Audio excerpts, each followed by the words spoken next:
Okay, our next step is down here. It says with WST. That means wrong sides together.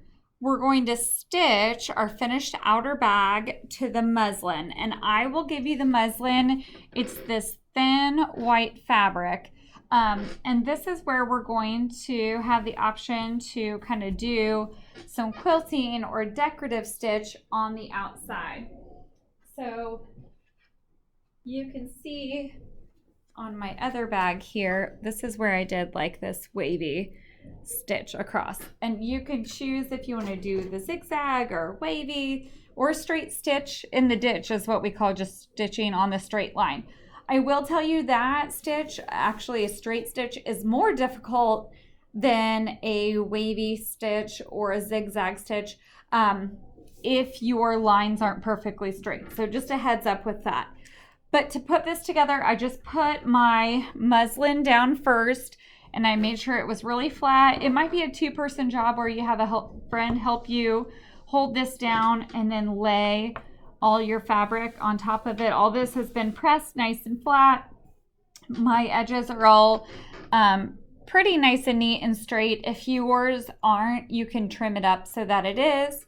And then we're just gonna pin, like a lot of pinning, smooth and pin, because you don't want that muslin to bunch up while you're sewing. So I just kind of go in every square. You're gonna be sewing down these seams and across, so you can keep your pins out of the way and just pin like in the middle of each of the squares. But smooth and pin is what you want. And then I'll show you on your machine a reminder how to change the setting.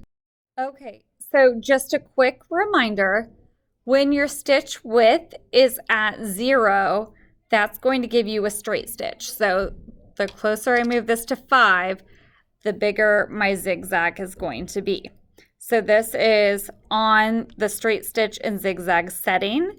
If I want to do wavy, I'm going to move this over. You kind of have to pull it with your thumb and move it over. And I see my wavy stitch is on 7. So I just move it up there.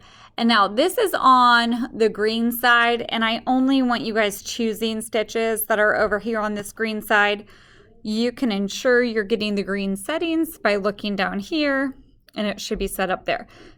This should always be pointing here. We're not doing darning. And then if you were using the red stitches, this would move over. But we're going to stick with green, okay? So then this stitch width would be the other that you can mess with.